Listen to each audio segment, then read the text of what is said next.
What if I told you, the person you think you're in love with might actually just be your favorite habit? Not your soulmate. Not your destiny. Just your emotional routine. That sounds harsh, I know. But stay with me, because by the end of this video, you might see your own heart a little more clearly. Have you ever missed someone so much it felt like you couldn't breathe, but when you really thought about it, you weren't missing deep conversations or laughter? You were missing the good morning texts, the nightly calls, the way they always sat on the same side of the couch? That feeling right there? That's where love and habit start to blur together. Our hearts are not just romantic. They are repetitive. They like patterns. The human brain loves predictability. If something happens every day for months, texting, calling, seeing someone, sharing memes, your brain builds a routine around it. And when that routine disappears, your brain panics. Not necessarily because you lost the one, but because you lost the pattern.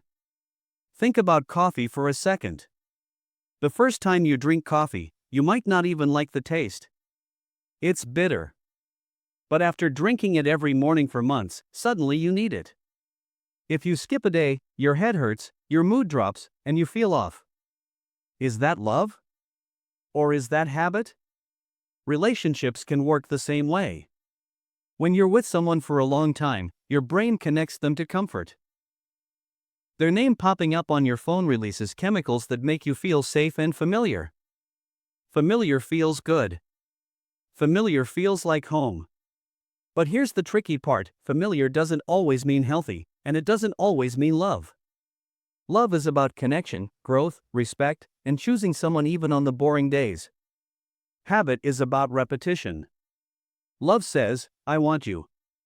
Habit says, I'm used to you. Those sound similar, but they are very different feelings. Sometimes people stay in relationships not because they are deeply in love, but because they don't know who they are without that person in their routine. If you've been texting someone every day for 2 years, your life feels structured around them. Your morning starts with them. Your night ends with them. Remove that, and suddenly your day feels empty. But empty doesn't always mean broken. Sometimes it just means space you haven't learned to fill yet. Here's a simple test. If that person changed their schedule, their style, or even stopped doing the little predictable things you're used to, would you still feel connected? Or would you feel irritated because your routine got disrupted? Love adapts. Habit resists change. And let's be honest, habit is comfortable. It's like wearing the same hoodie every day. It might not be the most exciting thing in your closet, but it's soft, it's easy, and you don't have to think about it.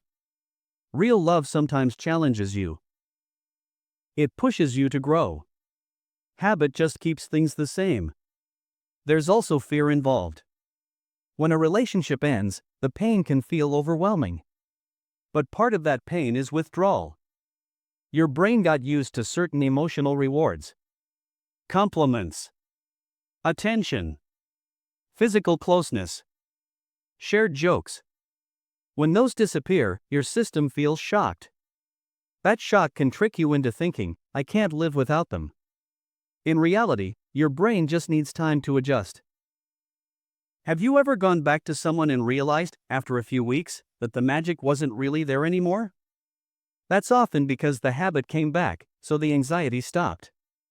But when the anxiety fades, you can finally see clearly whether love is actually present. This doesn't mean your feelings aren't real. They are real. Missing someone is real.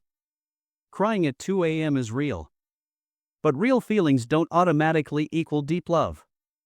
Sometimes they equal attachment. Sometimes they equal loneliness. Sometimes they equal routine. Love is active. It requires intention. It grows when both people invest emotionally. Habit is passive. It grows automatically just because time passes. That's why some long relationships feel deep but empty at the same time. Time was invested, but maybe intention wasn't. Here's another example. Imagine you move to a new city. At first, everything feels uncomfortable. New streets, new stores, new faces. You miss your old neighborhood. Not because it was perfect, but because it was familiar. Now apply that to a relationship. Sometimes you miss the familiarity more than the person. So how do you tell the difference? Ask yourself this: do I admire who they are as a person, or do I just miss how they made me feel? Do I see a future built on shared values, or do I just want my routine back? If they never texted me again, would I miss their soul or just the notifications? That last question hits hard, I know. The truth is, your heart isn't stupid. It just gets comfortable. And comfort can feel a lot like love when you're inside it. But real love doesn't depend only on repetition. It survives change. It grows through distance. It respects boundaries. It's not just I need you. It's I choose you. And here's the hopeful part.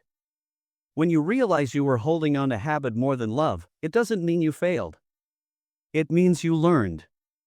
It means next time, you'll pay attention to deeper things. Communication, respect, emotional safety, not just how often someone shows up in your daily routine. Because at the end of the day, love isn't about who fits into your schedule. It's about who fits into your values. Habit fills time. Love builds a future. So the next time your heart feels confused, don't panic. Sit with it. Ask yourself honest questions.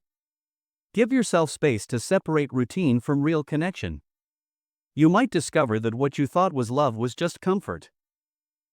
Or you might realize your love is stronger than habit ever could be. Either way, clarity is better than confusion. And your heart deserves clarity.